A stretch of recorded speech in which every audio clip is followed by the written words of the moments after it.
చేసే పరిష్కారము అనుదిన Bible study కార్యక్రమం ప్రేక్షకులందరికీ యేసుక్రీస్తు వారి మహిమగల నామమున వందనాలు. ప్రభువునందు ప్రియా దేవుని బిడ్డలారా, నేటి దినము దైవజనులు కారుపాటి శ్యామ్ సాగర్ గారి ద్వారా ఇర్మియా గ్రంథమును ధ్యానం చేసుకుందాము. మీరందరూ బైబిల్తోనూ నోట్బుక్తోనూ సిద్ధపడి ఉంటే దైవజనులు కారుపాటి శ్యామ్ సాగర్ గారు ప్రార్థన చేసి ఈ దినపు వాక్య పరిచర్య చేస్తారు. ప్రభువునందు ప్రియా దేవుని బిడ్డలారా, ఈ దినం ఆదివారం, ప్రభు దినం, ప్రభువును ఆరాధించిన దినం కనుక మరోసారి ప్రభువును ఆరాధన చేద్దాం. హృదయాలను ప్రభువుకు సమర్పించుకున్నకైన తీర్మానము నిజమైన ఆరాధన. ఆత్మలో సత్యము, ఆత్మలో వాక్యము కలిగి జీవించాలి. ఆత్మతో సత్యముతో ఆరాధించుట నిజమైన ఆరాధన. ప్రార్థన. మమ్మల్ని మిక్కిలిగా ప్రేమిస్తున్న మా తండ్రి, మీకు వందనాలు, స్తోత్రాలు. నేటి వాక్య ధ్యానము మాకు దీవెనకరంగా ఇవ్వండి ప్రభు. చాలా తక్కువ ఎపిసోడ్స్ వచ్చాయి.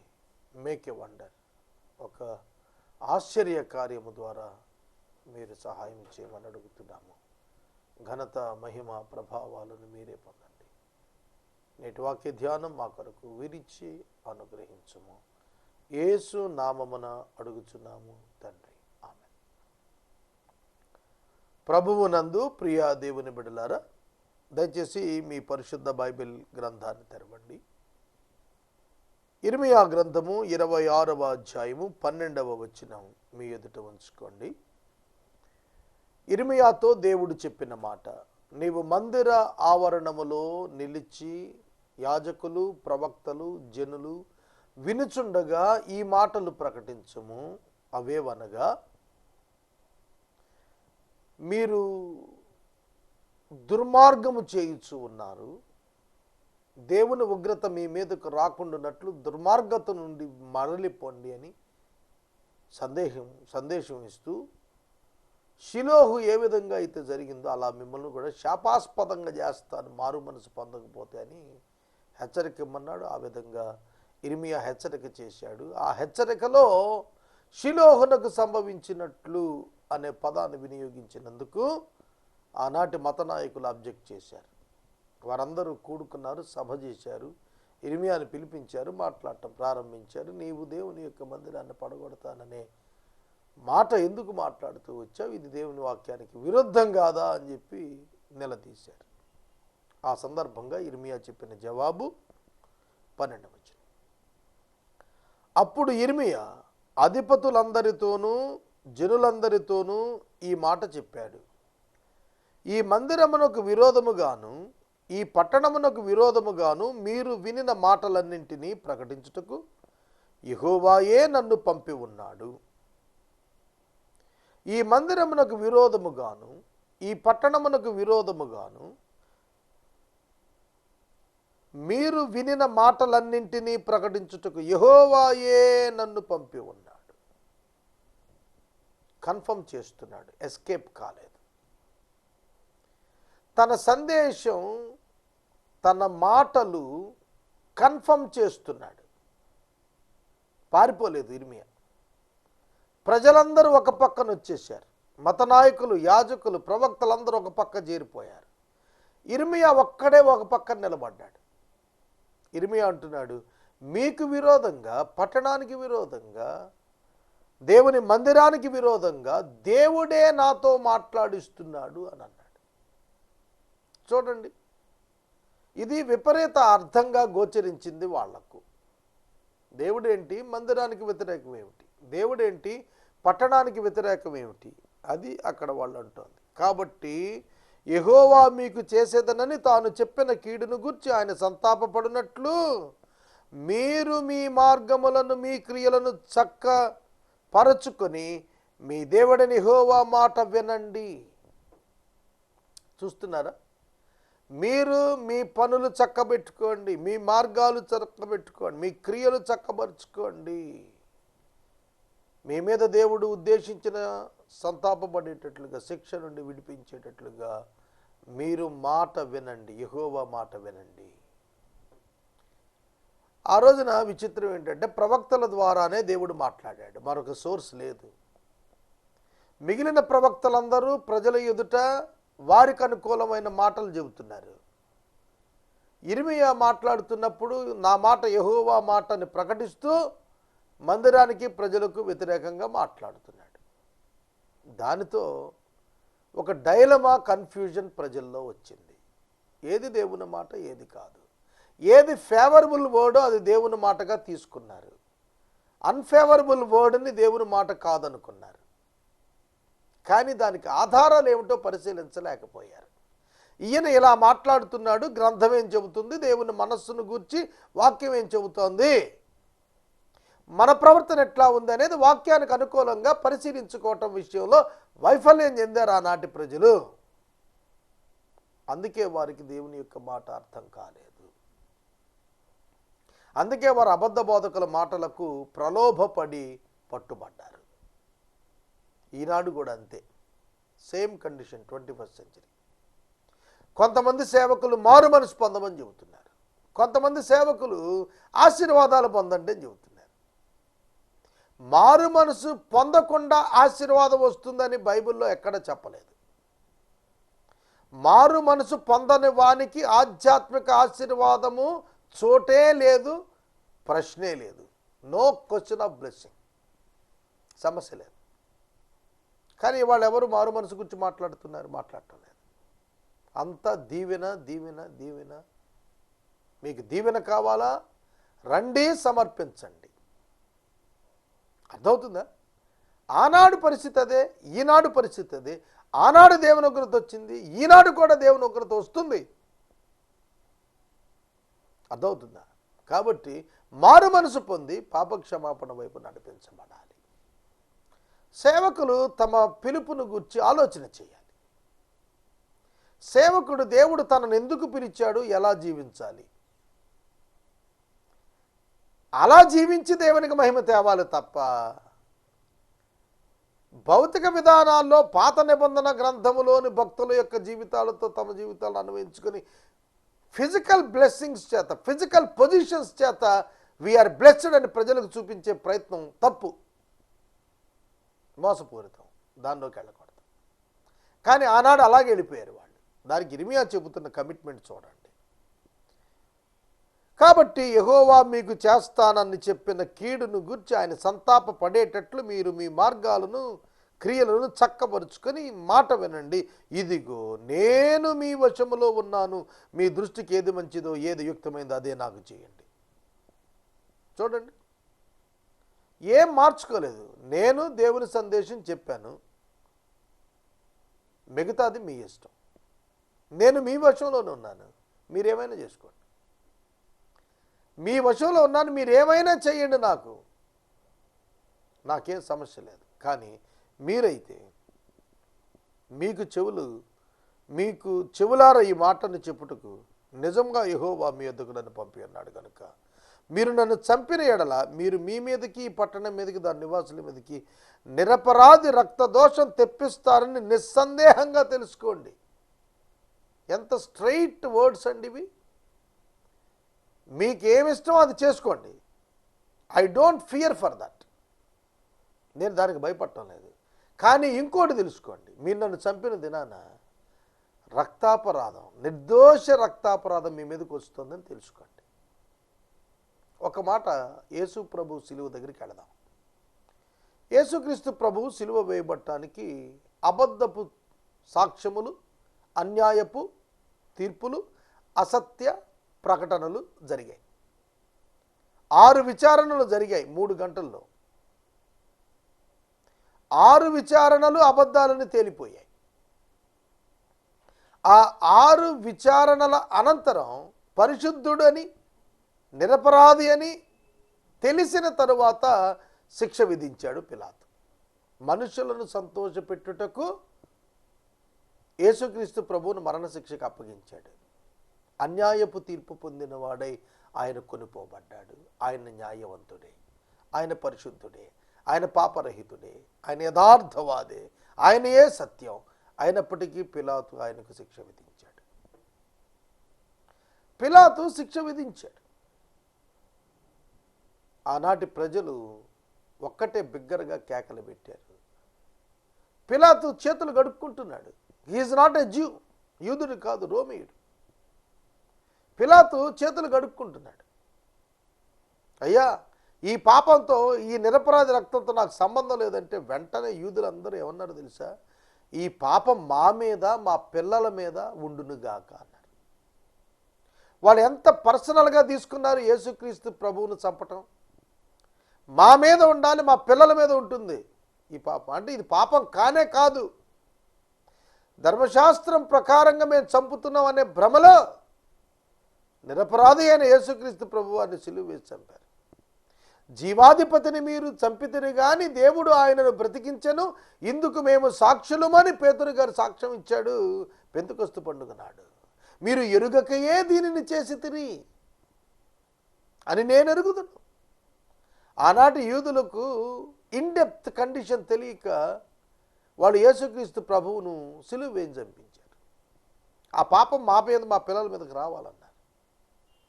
అది జరిగింది. నిరపరాధి యొక్క రక్తాపరాధం మా పిల్లల మీదకు రావాలని కోరుకున్నటువంటి యూదులు 1900 సంవత్సరాలు ప్రపంచ పటంలో దేశం లేకుండా ఉనికిలో పోయింది. ఉనికిలో లేకుండా పోయింది. అదే చెబుతున్నాడు, దేవుని సేవకుని మ్యాన్ హ్యాండిల్ చేయటం, కొట్టడం కానీ రక్తం చిందించటం కానీ చేయరాదు, కానీ చేస్తున్నారు. దాని యొక్క ఆ రక్తాపరాధం ఆ దేశం వాసుల మీదకి వస్తుంది. అది ఇండియా కావచ్చు, ఇంకో దేశం కావచ్చు. హతసాక్షుల యొక్క రక్త బీజాల చేత దిద్దబడినది క్రీస్తు సంఘం.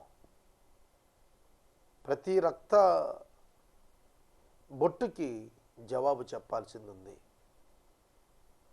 నాథా సత్యస్వరూపి, ఎందాక మాకు తీర్పు తీర్చక ఉంటాం. బలిపీఠం కింద ఉన్న ఆత్మలు అడుగుతుంటే ప్రభు చెబుతున్నాడు, ఇంకా కొద్ది కాలం ఓపిక పట్టండి, ఇంకా కొంతమంది రావాలి, ఇంకా కొందరు హతసాక్షులు వస్తారు, ఇంకా కొందరు హతసాక్షులు వస్తారు. సోదరుడా, సోదరి, ఇర్మియాను వాళ్ళు నువ్వు మరణానికి పాత్రుడు అంటే మీ ఇష్టం సమర్పించుకున్నాడు. విధేయతతో తనను సమర్పించుకున్న ఇర్మియా, విధేయతతో దహన బలి అవటానికి సమర్పించుకున్న ఇస్సాకు. బైబిల్ చాలా బ్యూటిఫుల్ అండి. దహన బలిగా ఇవ్వటానికి ఖడ్గం పైకెత్తితే కట్టెల మీద పెడితే, బంధించి కట్టెల మీద పెట్టి ఖడ్గం పైకెత్తితే మౌనంగా ఉన్నాడు. Let the will of the lord will be done in my life. నా జీవితంలో దేవుని చిత్తం జరుగునుగా కనుక్కున్నాడు. ఇర్మియా కూడా అంటున్నాడు, నేను మీ వశంలో ఉన్నాను, మీ ఇష్టమైంది చేయండి, కానీ మీ మీద రక్తాపరాధం వస్తుంది, జాగ్రత్త అన్నాడు. కాగా అధిపతులు, జనులు, యాజకులు, ప్రవక్తలు ఇట్లన్నది, ఈ మనుషుడు మన దేవుడైన యెహోవా నామాన్ని బట్టి మనకు సమాచారం ప్రకటిస్తున్నాడు గనుక ఇతడు మరణమునకు పాత్రుడు కాడు. వెంటనే వాళ్ళల్లో కన్విక్షన్ స్టార్ట్ అయింది, పరివర్తన స్టార్ట్ అయిపోయింది. యెహోవా పేరిట ఇతడు ప్రకటించాడు కాబట్టి ఇతన్ని చంపితే మనం ఒకవేళ అతను నిర్దోషి అయితే మనం దోషులు అయిపోతాం. అందుకే మరణం వద్దన్నారు. మరియు పెద్దలలో కొందరు లేచి సమాజం కూడి జనులు ఈ మాట పలికిరి. యూదారాజు హిజ్కియా దినాలలో మొరష్ఠీయుడైన మీకా ప్రవచిస్తున్నాడు. అతడు యూదాజనులందరితో ఇట్లు ప్రకటిస్తూ వచ్చాడు, సైన్యములకు అధిపతి యెహోవా ఎలా సెలవిస్తున్నాడు, చేను దున్నబడినట్లు మిమ్మును బట్టి సియోను దున్నబడును, యెరూషలేము రాళ్ల కుప్పలగును, మందిరము ఉన్న పర్వతం అరణ్యములోను ఉన్నత స్థలములగును. అట్లు పలికినందున యూదారాజుని హిజ్కియా అయినను యూదాజనులలో ఎవడైనాను అతను చంపారా? యెహోవా వారికి చేసేదనని తాను చెప్పిన కీడు చేయక సంతాపపడినట్లు రాజు యెహోవా యందు భయభక్తులు కలిగి యెహోవా దయని వేడుకునిను కదా. మనం ఈ కార్యం చేసిన యెడల మన మీదకు మనమే గొప్ప కీడు తెచ్చుకుంటాం అని చెప్పారు. At least some people has taken the stand. కొంత భారం తీసుకుని లేచి నిలబడ్డారు. ఇవాళ నా మనవదే, నా ఆశ కూడా అదే. Let some people should stand for the lord. దేవుని కోసం నిలబడాలండి. కొద్దిమంది అక్రమం, అన్యాయం జరుగుతున్నప్పుడు నిలదీయటానికి కొందరు నిలబడాలి. దేవుని వాక్యం పేరిట నిలిచి మాట్లాడగలిగే స్టాండర్డ్లో ఒక గ్రూప్ ఆఫ్ పీపుల్ నిలబడగలిగితే గొప్ప కార్యాలు జరుగుతాయి. మరియు కిరిత్యారీము వాడైన షమయా కుమారుడు ఊరియా అని ఒకడు యెహోవా నామాన్ని బట్టి ప్రవచిస్తున్నాడు. అతడు ఇర్మియా చెప్పిన మాటల రీతిని ఈ పట్టణమునకు విరోధముగాను దేశమునకు విరోధంగాను ప్రవచించెను. రాజైన యెహోయాకీమును అతని శూరులందరూ ప్రధానులందరూ అతని మాటలు వినిన మీదట రాజు అతను చంపజూస్తుండగా ఉరియా దాన్ని తెలుసుకుని భయపడి పారిపోయి ఐగుప్తుకు చేరినారు. అప్పుడు రాజైన యెహోయాకీము అక్బోరు కుమారుడు ఎల్నాతానును అతనితో కొందరు ఐగుప్తునికి పంపెను. వారు ఐగుప్తు నుండి ఉరియాను తీసుకుని వచ్చి రాజుని యెహోయాకీము మీద చేర్చగా అతని ఖడ్గముతో అతను చంపి సామాన్యులను సమాధానం అతను కనేబరం వేయించను. ఇలాగు జరగగా షాఫాను కుమారుడు అహీకాము ఇర్మియాకు తోడైనందున అతను చంపుటకు వారు జనుల చేతికి అతనిని అప్పగించలేదు. కనుక ఇదే సందేశం ప్రకటించినటువంటి ఒక ప్రవక్తను చంపేశారు. యెహోయాకీము తెచ్చి చంపించాడు. యెహోయాకీము చేతిలో పడకుండా ఇర్మియాను ప్రజలు తప్పించారు. యోధారాజైన యోషియా కుమారుడు యెహోయాకీము ఏలన ఆరంభించినప్పుడు యెహోవా యొద్ద నుండి వాక్కు ఇర్మియాకు ప్రత్యక్షమై ఇలాగు సెలవిచ్చెను. 27వ అధ్యాయంలో కూడా యెహోయాకీము కాలములోనే వాక్కు ప్రత్యక్షత కలిగింది. యెహోవా నాకు ఆజ్ఞాపిస్తున్నాడు, నీవు కాడిని పలుపులను చేయించుకుని నీ మెడకు కట్టుకొనుము. వాటిని యెరూషలేమునకు యూదారాజైన సిద్కియా యొద్దకు వచ్చిన దూతల చేత ఎదోము రాజునద్దకు, మోయాబు రాజునద్దకు, అమోనీయుల రాజునద్దకు, తూరు రాజునద్దకు, సీదోను రాజునద్దకు పంపించుము. మరియు ఆ దూతలు తమ యజమానులకు తెలియచేయవలనని ఈ ఆజ్ఞ వారితో చెప్పుము. మీరు మీ యజమానులకు తెలియచేయవలని సైన్యాలకు అధిపతి అయిన యెహోవా ఇజ్రాయేలు దేవుడు ఇలా సెలవిచ్చినది ఏమనగా, అధిక బలము చేతను సాచిన బాహువు చేతను భూమిని భూమి మీద ఉన్న నరులను జంతువులను నేనే సృజించి ఎవరికిచ్చుట న్యాయమని నాకు తోచుచున్నదో వారికే ఇస్తున్నాను. ఇప్పుడైతే దేశములన్నింటినీ నా దాసురుడగు బబులోను రాజైన నెబుకద్నెజరు వశం చేస్తున్నాను. అతని సేవించుటకై భూజంతువులు కూడా అతను వశం చేస్తున్నాను. అతని స్వదేశమునకు కాలం వచ్చు వరకు సమస్త జనులు అతనికి, అతని కుమారునికి దాసులై ఉంటారు. ఆ కాలము రాగా బహుజనముల మహారాజులు అతనికి దాస్యం చేయించుకుంటారు. చూడండి, దేవుడు ప్రకటన చేస్తున్నాడు.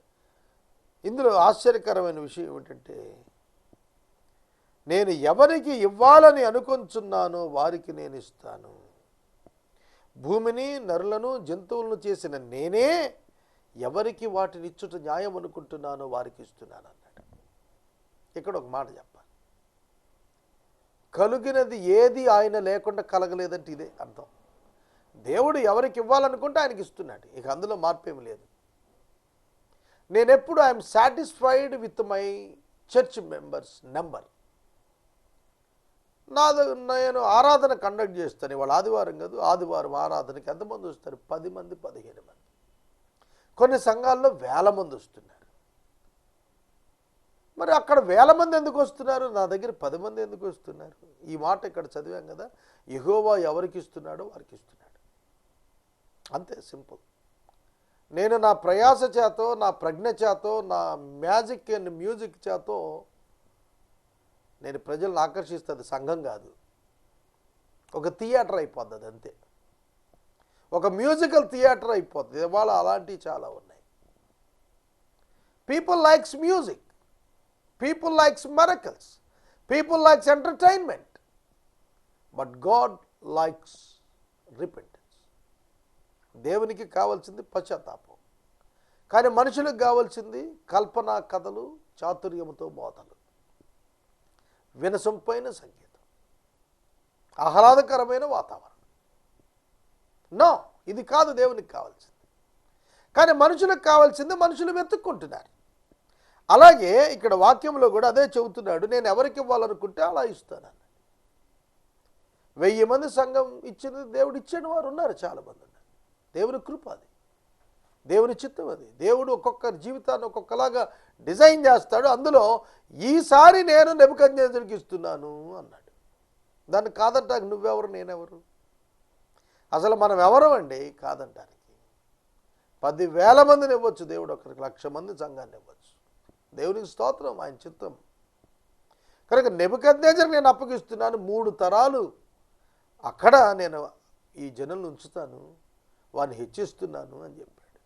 ఏ జనము ఏ రాజ్యము ఈ బబులోను రాజైన నెబుకద్నెజరునకు దాస్యము చేయనొల్లక బబులోను రాజు యొక్క కాడిని తన మెడ మీద పెట్టుకోదో దానిని నేను అతని చేత బొత్తిగా నాశనం చేయించే వరకు ఆ జనమును ఖడ్గం చేత, క్షామం చేత, తెగులు చేత శిక్షిస్తాను. స్వయంగా నేనే ప్రకటిస్తున్నాను. నెబుకద్నెజరును వరల్డ్ ఎంపరర్, ప్రపంచాధినేతగా ప్రకటిస్తున్నాను. ప్రతి దేశపు అధినేత సామంతగా వచ్చి చేరాల్సిందే. It is God's order. God's divine plan, దైవిక ప్రణాళిక ఎట్లుంటుందో ఎవరికి తెలియదండి. ఎవరిని హెచ్చిస్తాడో, ఎందుకు హెచ్చిస్తాడో, ఎంతకాలం హెచ్చిస్తాడో, ఎప్పుడు పడేస్తాడో, ఎప్పుడు నశింపజేస్తాడో, ఎప్పుడు పడగొట్టుతాడో, ఎప్పుడు పెళ్ళగిస్తాడో, అంతా ఆయన చిత్తం. Sovereign foundation. కనుక ఆయన ప్రశ్నించటానికి లేదు. You don't need to judge God. నువ్వు దేవుని తీర్పు తీర్చక్కర్లేదు, నీకు నువ్వు తీర్పు తీర్చుకో చాలు. కనుక దేవుడు చెప్పాడు, చేయాల్సిందే, అంతే. దానికి రీజనింగ్ ఇంపార్టెంట్ కాదు. ఇలా ఎందుకు చేయమంటాడు దేవుడు, అలా ఎందుకు చేయమంటాడు, that is not the issue. అది కాదు ముఖ్యం. దేవుడు ఏం చేయమన్నాడు ముఖ్యం తప్ప ఎందుకు చేయమన్నాడు కాదు. దేవుడు ఏం చేయమన్నాడు అబ్రహామును 22వ అధ్యాయం ఆదికాండంలో, నీకొక్కడే కుమారుని తెచ్చి దహన బలిమ్మన్నాడు. ఎందుకు చెప్పాడు, దట్స్ నాట్ ఇంపార్టెంట్. ఏం చెప్పాడు అదే ఇంపార్టెంట్. ఏం చెప్పాడో దానికి లోబడ్డాడు అబ్రహాం. ఇవాళ రీజనింగ్కి వెళ్తున్నారు. Reasoning is not important, obedience is important. విధేయత ముఖ్యమండి. నీ కారణాలు ఎవరికి కావాలి? కనుక దేవుని యొక్క వాక్యానికి లోబడటం, implicit obedience is required and needed. విధేయత ముఖ్యం తప్ప విశేషమైనటువంటి కారణాలతో పని లేదు. Never judge the works of God and the word of God with your physical and earthly knowledge. భౌతిక సంబంధమైన జ్ఞానం చేత దైవ సంబంధమైన అంశాలను వివేచింప ప్రయత్నం పూనుకొనవద్దని ప్రభువు పేరట నేను మనవి చేస్తున్నాను. ఏ జనులు బబులోను రాజు కాడి కిందకు తమ మెడను వంచి అతనికి దాస్యం చేస్తారో ఆ జనులను తమ దేశములోనే కాపురముండనిస్తాను. తిరుగుబాటు చేస్తే ఆ దేశంలో నుండి తీసేస్తానన్నాడు. తమ భూమిని వారు సేద్యం చేసుకుంటారు. అట్లా లోబడిన వారికి నెమ్మదిని కలుగు చేస్తాను. ఇది యెహోవా వాక్కు. లోబడిన వారికి నెమ్మది, లోబడిన వారికి ఆహారము, లోబడిన వారికి తీవ్రమైనటువంటి వేదన, క్షామము, కరువు నేనే కలుగు చేస్తానన్నాడు దేవుడు. ఎందుకు లోపడకూడదు?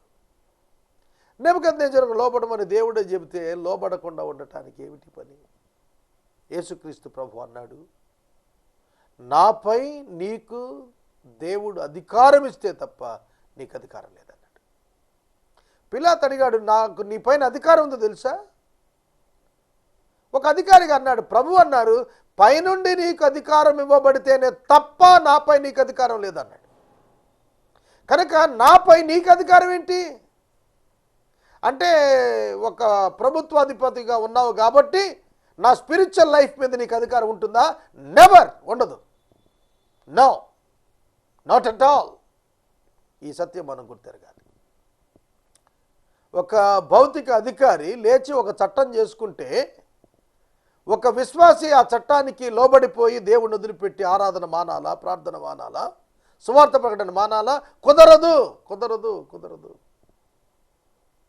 దేవుని వాక్యానికే ప్రాధాన్యత తప్ప మానవుని యొక్క విశేషమైన పరిధికి, అధికారానికి దేవుడు లోపరచలేదు మనల్ని. ఇదే చెప్పాడు ప్రభువు కూడా. ఏమన్నాడు? నీకు పైనుండి అధికారం ఇవ్వబడితేనే, లేకపోతే నాపై నీకు అధికారం లేదన్నాడు.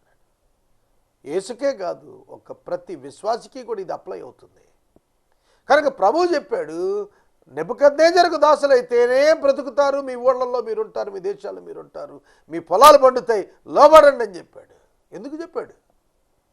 ఆయనకే తెలుసు ఎందుకు చెప్పాడు. ఆయన ఏం చెప్పాడు అది చేద్దాం. కానీ తిరుగుబాటు చేశారు. with their human reasoning and understanding about their religious systems and understanding of spiritual lives.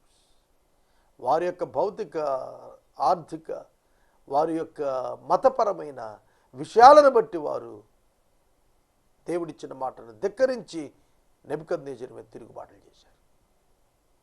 అలా చేసినందుకు అందరినీ కూడా దేవుడు నాశనం చేసి నెబుకద్నెజరు కిందకు తీసుకొని వచ్చాడు.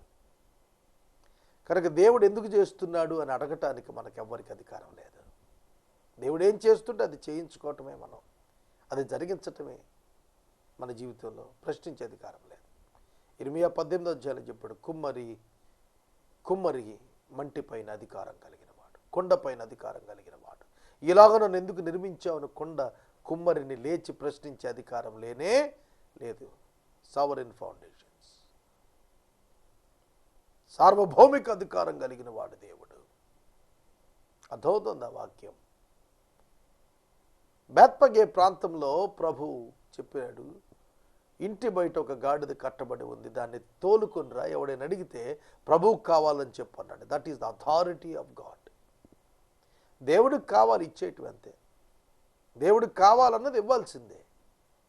విధేయత కావాలని ప్రకటించాడు, ఇవ్వాల్సిందే, విధేయత చూపాల్సిందే.